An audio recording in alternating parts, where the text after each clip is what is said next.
এই জেনারেশন জি তারা একটা মানে তারা যে যে রাজনৈতিক দল অর্থাৎ এই তরুণরা যে নতুন রাজনৈতিক দল করেছে এই সেটা নিয়ে অনেক আলোচনা হচ্ছে অর্থাৎ আমাদের কি বলে সার্জিসের গাড়ি বহর এটা নিয়ে অনেক আলোচনা হয়েছে এবং আমি আপনার কাছ থেকে একটু পরামর্শ চাচ্ছি তাদের ব্যাপারে আপনার মতামতটা একটু জানতে চাচ্ছি।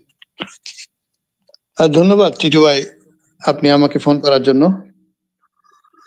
আপনি যে জিনিসটা জানতে চেয়েছেন এই যে তরুণরা জনতার সাথে মিশে যে গত জুলাই আগস্টে যে একটা বড় ধরনের অভ্যুত্থান করলো, ফসিবাদের যে আপনার পতন ঘটালো, এখানে পরবর্তীতে দেখা যাচ্ছে তারা এটা 100% ওন করতে চাচ্ছে। এমনকি বড় বড় রাজনৈতিক দল বিএনপি জামাতকে পর্যন্ত তারা হেয় প্রতিপন্ন করে কথা বলতে চাচ্ছে। আমাদের এই জেন জির প্রতি আমাদের অনেক আশা এবং দেশের মানুষ তাদের কাছ থেকে অনেক কিছু আশা করে এবং তারা যে নতুন দল করবে এটার প্রতি আমি মনে করি মানুষের দোয়া আছে, কিন্তু সমর্থন করবে কিনা এটা ভবিষ্যৎ বলে দিবে। এখন আপনি সার্জিসের কথা যেটা বললেন সেটা আমি দেখছি এবং তারও একটা ব্যাখ্যা দেখছি এবং একটা খোলা চিঠি দিছিল তাদের ওখানে ডক্টর যারা যে সিনিয়র যে ডাক্তার আছে তাদের খোলা চিঠি রিপ্লাইও আমি দেখছি।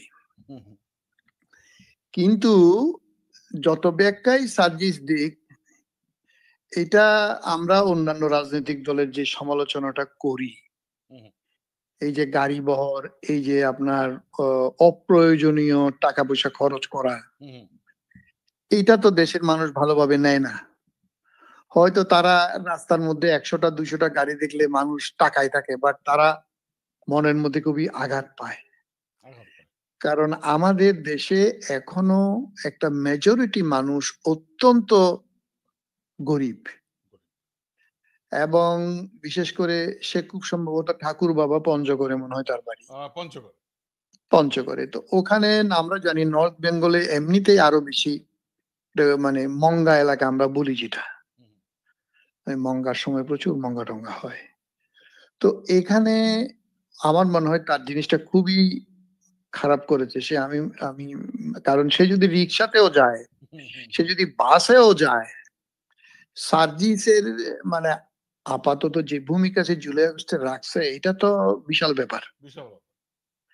হ্যাঁ, তো সুতরাং এইভাবে তার সে না করলেও পারতো। আমি মনে করি এটা তার ড্যামেজ হয়েছে তার রাজনৈতিক দলের সাথে। এনসিপি যে দল করছে এটা মানুষ তাদেরকে ওই পাজেরো গাড়িতে বা এত বড় বহর নিলে যেরকম সাপোর্ট করবে, আমি মনে করি সে যদি সাধারণ ভাবে যায়। আমি আপনাকে একটা উদাহরণ দিতে চাই। এই যে আমাদের প্রধান উপদেষ্টা মহোদয়, আপনি খেয়াল করবেন উনার সাথে উনার যে উপদেষ্টারা আজকে যে উনি চায়নাতে গেল, উনার যে সিম্পলিসিটি, উনার যে সাধারণ চলাফেরা এবং দেশীয় ড্রেসকে যে সারা দুনিয়াতে উনি যে পরিচিত করাচ্ছে, হয়তো অন্যান্যরা উনার মতো ড্রেস পরতেছেন। আপনি দেখেন উনার সাথে উপদেষ্টা যারা যাচ্ছে তারা কিন্তু কোটটাই মানে কোটটা পরতেছে, টাই কিন্তু আর পরার সাহস পাচ্ছে না। খেয়াল করেন আজকে আপনি দেখেন, আমি উপদেষ্টা 3 জনকে দেখলাম, পররাষ্ট্র উপদেষ্টা বা জ্বালানি উপদেষ্টা, এই 2 জনকে আমি নিজেও দেখছি। এবং আপনি জানেন ডক্টর ইউনূস সাহেব এত সিম্পল, এমনকি উনি নিজের ব্যাগটা পর্যন্ত নিজে নিয়ে ক্যারি করতে চায়, এরকম অবস্থা। এবং আজকে আমি 2 জন উপদেষ্টাকে দেখলাম, একজন পিছনে ওনার ব্যাকপ্যাক নিছে, আরেকজন তার হাতে ব্রিফকেস দেখলাম। তো মিনস আপনার এইগুলা কিন্তু বিশাল। এটা দেখতে হয়তো খুবই কম মনে হচ্ছে, কিন্তু আমাদের ডক্টর ইউনূস সাহেব আমাদেরকে অনেক কিছু শিক্ষা দিচ্ছেন। এই ডক্টর ইউনূস সাহেবের সান্নিধ্য পাওয়া এই ছেলেপেলেগুলা, এবং তারা যে কেন শিখতেছে না, তাদেরকে নিশ্চয়ই স্বৈরাচারের অথবা আমাদের ওল্ড রাজনৈতিক দলগুলার পথে যদি তারা যায়, মানুষের যে প্রত্যাশা একটা সুখী সমৃদ্ধশালী করাপশন ফ্রি একটা দেশ, গণতন্ত্র। আমরা 5ই আগস্টের পিছনে ফিরতে চাই না, আমরা উই লুক ফরওয়ার্ড। এই লুক ফরওয়ার্ড করতে হলে তাদেরকে তো এই এক্সেপশনাল জিনিসগুলা অ্যাটলিস্ট ডক্টর মোহাম্মদ ইউনূস সাহেবের কাছ থেকে শিখতে হবে। আপনি দেখেন আমাদের ইউনূস সাহেবের কথাই বারবার বলতে হয়। আজকে আমি পড়তেছিলাম যে উনি যে কয়টা জুতো উনার আছে, কয়টা শার্ট, এই আপনার এই যে কোটি বা পাঞ্জাবি বা উনি যে কুর্তা পরে, মানে উনার যে বিদেশে যায় উনি সর্বোচ্চ 2টা জুতা নিয়ে যায়। আপনি দেখেন আপনি দেখেন এই মানুষটাকে যদি তারা যে সান্নিধ্য পাইছে, এটা তো তাদের লাইফ টাইম অ্যাচিভমেন্ট। এক্স্যাক্টলি তাই। এবং একটা জিনিস লক্ষ্য করেন জানাল ভাই, আপনি কি একটু স্বীকার করবেন, এই যে চায়নাতে গেলেন উনি, ওনার যে সম্বর্ধনাটা দিল, man he is a huge.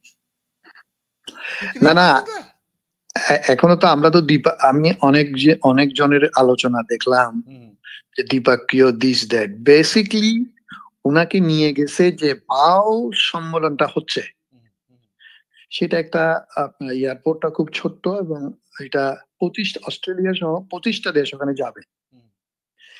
এই সম্মেলনে উনি যাতে উপস্থিত নিশ্চিত করে, এই জন্য প্রেসিডেন্ট শি জিনপিং তার নিজের প্লেন পাঠাই দিছে, সো দ্যাট উনি ওখানে উপস্থিত থাকবেন এবং ওখানে একটা বক্তৃতা করবেন। আপনি সংবর্ধনা তো ধরেন সব দেশের সরকার প্রধান রাষ্ট্রপ্রধানকে দিবে, ওনাকেও দিল, কম বেশি হইতে পারে, বাট উনার প্রেজেন্স ওখানে নিশ্চিত করার জন্য আমাদের দেশ, আমরা যত কিছুই বলি, ডক্টর মোহাম্মদ ইউনূস আমাদের যে মাথার উপর এখন আছে, আমার দুঃখ হচ্ছে এই যে ছেলে পেলে গুলো যে এত বড় একটা মানুষ তারা পাইলো, তার থেকে কিছু শিখতেছে না কেন? কেন পুরনো আমরা খারাপ যেগুলো করছি, আমাদের রাজনৈতিক দলগুলো খারাপ করছে, এই যে অবৈধ পয়সার ইনকাম দিয়ে যে এরকম শতে শতে ডজনে ডজনে গাড়ি, এগুলার পথে তারা কেন হাঁটতেছে? এটা না, তবে হ্যাঁ একটা জিনিস কি আমি বলি, তারা বারবার ভুল করবে জানাল ভাই, এবং ভুল থেকেই তারা শিখবে। কিন্তু আমরা আশা করব যে যে নতুন বন্দোবস্তের কথা বলছে, তারা নিশ্চয়ই পুরনো বন্দোবস্তর থেকে কোনো কিছু শিখবে না। না, আপনি ঠিকই বলছেন, ইউ আর রাইট। আমরা তাদের সমালোচনা করতেছি তারা সামনের দিকে আগানোর জন্য। আমি তাদেরকে এটাও বলতে চাই যে ইমরান খানের মতো ক্যারিসমেটিক লিডার, যে 1992 সালে মানে ওকে বলা হইতো the best eligible bachelor in the whole world, সে 92 সালে তো ওয়ার্ল্ড কাপ জিতছে, এবং সে একটা অনেক উচ্চ একটা বংশের ছেলে, এবং সে রাজনীতি করার আগে তার মার নামে শকত মেমোরিয়াল হসপিটাল যেটা করছে, সেটা পুরা উপমহাদেশে বেস্ট ক্যান্সার হসপিটাল, এখন মনে হয় 2-3-4টা করছে। সে ইমরান খানের মতো ক্যারিসমেটিক এবং শত শত কোটি টাকার মালিক 96 সালে রাজনীতিতে ঢুকছে, সাকসেস হয়েছে 2018 সালে, 22 বছর চেষ্টা করছে। আমি মনে করি তাদেরকে যারা কুবুদ্ধি দিচ্ছে যে তোমাদেরকে এখনই যাইতে হবে ক্ষমতায়, অথবা তোমরা এখনই 100 সিট পাইতে হবে, ইটস নট নেসেসারি। আমি নাহিদ, আসিফ, এই যে যারা আছে সার্জিস, হাসনাত, সমস্ত এই যে ডক্টর যারা বা তাবাসসুম যারা আছে, আমি তাদের প্রতি আস্থা রাখতে চাই। তারা বাংলাদেশে নতুন কিছু দিবে, দেখাবে, এটা আমি দৃঢ়ভাবে বিশ্বাস করি, এবং বাংলাদেশের বেশিরভাগ মানুষ বিশ্বাস করে। কিন্তু তাদেরকে সুন্দরভাবে আগাইতে হবে।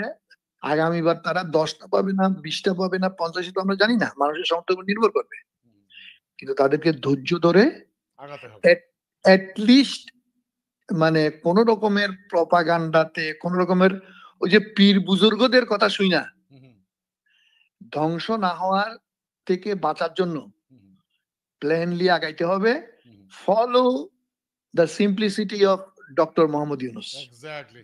অনেক ধন্যবাদ আপনাকে জয়নাল ভাই, আপনি সুস্থ হয়ে যান। আপনি অসুস্থ অবস্থায় যে আমাদেরকে মন্তব্য করলেন এর জন্য আপনাকে ধন্যবাদ, ভালো থাকবেন। আপনাকে অসংখ্য ধন্যবাদ টিটু ভাই। থ্যাংক ইউ, আসসালামু আলাইকুম। থ্যাংক ইউ, আসসালামু আলাইকুম।